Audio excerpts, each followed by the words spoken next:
నిజామాబాద్ లో అక్క చెల్లెళ్ళు పెట్రోల్ పోసి తగలబెట్టారు భర్తని. ఇది ఇంటి నుంచి కంటిన్యూ అవుతుంది కదా, దాని గురించి ఏమంటారు? వీళ్ళు మళ్ళీ మొదలు పెట్టారా మటలు చేయడం? ఓరి దేవుడా, అక్కడ పసిపిల్లలను చంపే వాళ్ళని అట్ట చేయండి రా బాబు అంటే ఇక్కడ అమ్మాయిలే మళ్ళీ అబ్బాయిలను చంపేస్తున్నారా? కారణం ఏంటంట?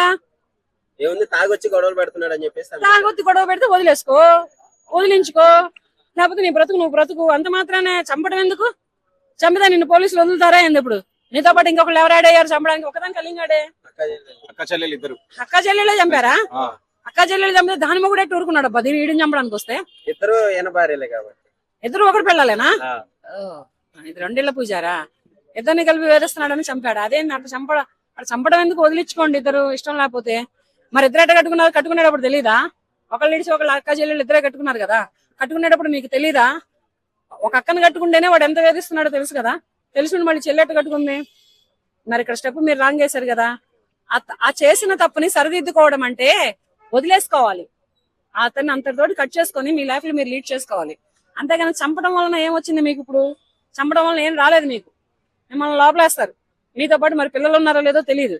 మీరు ఇప్పుడు లోపల ఉండి మీ భర్తలు చనిపోతే మీకు పిల్లల్ని ఎవరు చూస్తారు? పిల్లలు ఉంటే గబుకొని, పిల్లలు లేకపోతే బై లక్కే ఒప్పుకుంటా, కానీ పిల్లలు ఉంటే పిల్లల్ని ఎవరు చూస్తారు? చూడాలంటే ఇబ్బందే కదా. దీన్ని ఎవరు ఎలా మర్చిపోయి ఇలా ఇటువంటి పనులన్నీ చేస్తారో నాకైతే తెలియట్లేదు. కానీ ఇదైతే మాత్రం తగలబడిపోతుంటే ఎదురంగుండి నవ్వుకుంటే చచ్చిపోవని చెప్పేసి ఇట్లాంటి వాక్యాలు. పెట్రోల్ కూడా పోసి తగలబెట్టారు. బట్ పెట్రోల్ పోసి దాకా స్పృహలో లేడా ఏంటి? పెట్రోల్ పోసి అంత ఊరుకుంటుంటే మీకు స్పృహ తప్పారా? లేకపోతే ఏం చేశాడు వాడు? పోసి తేరుకునే లోపల వాడు కాల్ చేశారా? వీళ్ళు చిన్న చిన్న గొడవలకి ఈ మధ్య ఎక్కువగా చూస్తున్నాము. భార్య భర్తల మధ్య ఎప్పుడు చంపుకోవడమే దారి తీస్తుంది ప్రతిదానికి. పేషెన్సీ ఉండట్లేదా ముందల మహిళల్లో? ఇంత ముందల లెక్క పేషెన్సీ ఉండట్లా. సహనాన్ని కోల్పోతున్నారు, ఓర్పు కోల్పోతున్నారు, ఆలోచన కోల్పోతున్నారు, మమకారాన్ని కోల్పోతున్నారు, ప్రేమను కోల్పోతున్నారు. ఇవన్నీ కోల్పోయి ఏంటంటే ఒక్కసారిగా మృగాలయ్యి మగాళ్ళ మీద అలా పడి చంపి ఇది చేస్తున్నారు. దయచేసి అబ్బాయిలైనా అమ్మాయిలైనా మీకు ఇష్టం లేని వైఫ్ అండ్ హస్బెండ్ రిలేషన్ అయినా, ఇల్లీగల్ కాంటాక్ట్స్ అయినా, ఏవైనా కానీ మీకు ఇష్టం లేకపోతే తప్పుకోండి, వదిలి చేసుకోండి, డైవర్స్ తీసుకోండి. అంతేగాని ఇలా చంపొద్దు. చంపితే ఎవరు ఊరుకుంటారు? మిమ్మల్ని చట్టాలు ఊరుకుంటాయా? న్యాయాలు వదిలేస్తాయా? వదిలేవు కదా. అదే ఇప్పుడు అమ్మాయిలని అలా చిన్న చిన్న పిల్లల్ని అలా రేపులు చంపేసిన అబ్బాయిలని నేను కాళ్ళు చేయి తీయమని స్టేట్మెంట్ ఇస్తున్నాను. కాళ్ళు చేయి తీసేనన్నా. మరి మీకు కూడా అలాగే ఇవ్వాలిగా. అమ్మాయిలకు కూడా అలాగే కాళ్ళు చేయి తీస్తే బాగుంటది కదా. అమ్మాయిలు కూడా అలాంటి చట్టాలే రావాలి. ఇక్కడ చట్టం దృష్టిలో, దేవుడి దృష్టిలో అమ్మాయి అయినా అబ్బాయి అయినా ఎవరైనా ఒక్కటే ఇక్కడ. కాకపోతే ఏంటంటే ఎవరి హద్దుల్లో వాళ్ళు ఉంటారు. ఆడది ఎప్పటికీ అణిగిమణిగే ఉండాలంటారు.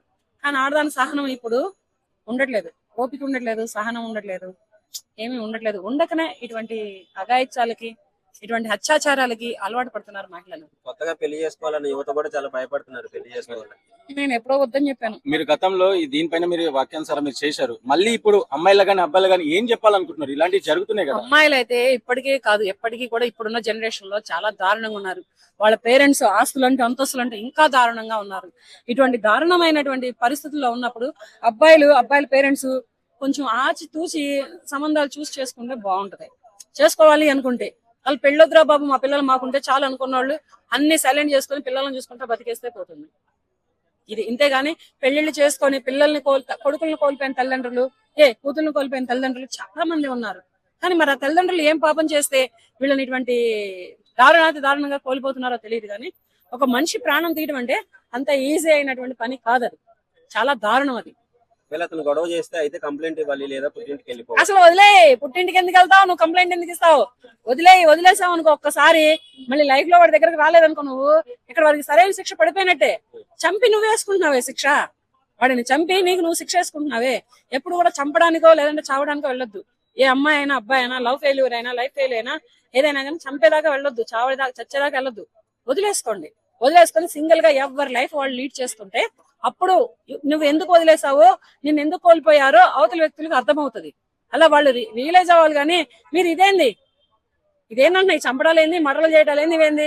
సరే నేను ఇప్పుడు అమ్మాయిలని ఇటువంటి దారుణాలు చేస్తే ఎలా కాళ్ళు చేయి తీయమని చెప్తున్నాను, అదే పోలీసులకి, అదే గవర్నమెంట్ కి, అదే న్యాయస్థానాలకు కూడా అబ్బాయిలని మర్డర్లు చేస్తున్న అమ్మాయిలకు కూడా సేమ్ కాళ్ళు చేతులు తీసేసి రోడ్డు మీద లేండి.